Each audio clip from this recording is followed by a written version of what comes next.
काय मागणी आहे? आमची प्रामुख्याने एकच मागणी की आज दिवंगत उपमुख्यमंत्री अजितदादा पवार साहेब यांचं जे विमान दुर्घटनेमध्ये दुःखद असं निधन झालं ते म्हणजे अपघात नसून तो घातपातच आहे। आज वारंवार आपण सगळ्या गोष्टी सगळ्यांच्या तुमच्या टीव्ही चॅनलच्या माध्यमातून आम्ही सुद्धा पाहिलं की हा घातपात आहे। पण आमची एक प्रमुख अशी मागणी आहे की जेणेकरून की ह्याची सखोल चौकशी होऊन की ह्याच्यामध्ये बडा कोण नेता आहे का त्या पायलटला कुठं मॅनेज करून अगदी टाइम सेट करून 8:42 विमान निघणारं बारामती ह्या टायमिंगला येणार आहे आणि अगदी गिरट्या मारतोय धोक्याचं कारण। आज कित्येक तरी वेळा दादा विमानाने प्रवास केला असेल, हेलिकॉप्टरने केला असेल, पण इतका निष्काळजीपणा जर त्या कंपनीचा असेल तर आम्हाला एक शंकास्पद ही गोष्ट आहे। तर त्या अनुषंगाने ह्याची सखोल चौकशी व्हावी, कारण ह्याचं एकच कारण की आज अजितदादा म्हणजे आज आमच्या पूर्ण तालुक्याचा किंवा राज्याचा एक पालनहार गेल्यासारखं आम्हाला आज आमची भावना आहे। आणि आमचा तर तालुक्याचा पालनहारच गेला, कारण करता करवेता सर्व काही सगळ्या गोष्टी दादांच्या माध्यमातूनच व्हायच्या। तर त्या अनुषंगाने त्याची सखोल चौकशी होऊन आमची एकच महत्वाची मागणी आहे आणि त्यासाठी आम्ही लोणी बापकर ग्रामपंचायतच्या वतीनं पोलीस स्टेशनला सगळा पत्रव्यवहार केला आणि सर्व संघटनांनी आम्हाला पत्रव्यवहार करून परवानग्या मागितल्या। त्यासाठी आज आम्ही पूर्णपणे लोणी बापकर गाव बंद करीत आहे आणि याची लवकर चौकशी होऊन अन्यथा पुढील दिशा आम्ही लोणी बापकर मधील मोरगाव बारामती रोड राज्य रस्ता आहे तो आम्ही पूर्णपणे बंद करण्याची व्यवस्था करणार आहे। तरी एवढी शासनाने याची नोंद घ्यावी।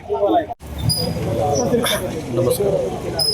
अजितदादांचं जे अपघाती निधन झालं त्याला आमच्या कुटुंबातीलच एक व्यक्ती गेला। आमच्या सर्वसामान्य जनता जे कष्टकरी असतील, नागरिक असतील, विद्यार्थी असतील, शेतकरी असतील, यांच्या रोजच्या जडणघडीत आमच्या प्रत्येक निर्णयात दादांचा हस्तक्षेप असायचा होत होता आणि राहणारच होता। पण अशा व्यक्तीला अपघाती निधन झालं तर अपघात आहे का घातपात आहे हे आमचा संशय याच्यामुळे बळावला आहे की सत्य दिवसेंदिवस लपवायचं काम चाललं।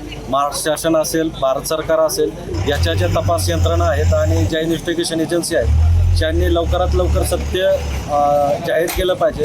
नाहीतर याचा सामान्य नागरिकांच्या मनात भावनांचा उद्रेक होऊन विपरीत परिस्थिती निर्माण होऊ नये याची आम्हाला शंका वाटते। त्याच्यामुळे योग्य तो निर्णय घेऊन ट्रॅक प्रोसेसवर 15 दिवसात शासनाने योग्य तो निर्णय घ्यावा।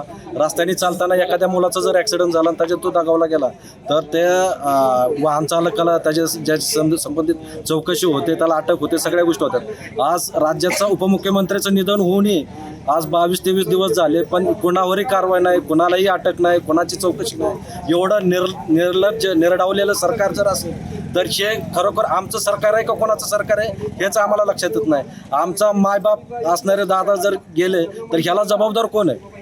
आजही जे आमच्या ताई असतील काही कारणास्तव त्यांनी उपमुख्यमंत्रीपदाची शपथ घेतली, रायगडमध्ये गेला, त्यांना तिथं सरकारी ड्रायव्हर त्यांचा काढून जर अनिकेत तटकरेंना गाडीचं स्वारस्य करत असेल ही परवानगी कोण देतं? एवढं धाडस कसं होतं लोकांचं?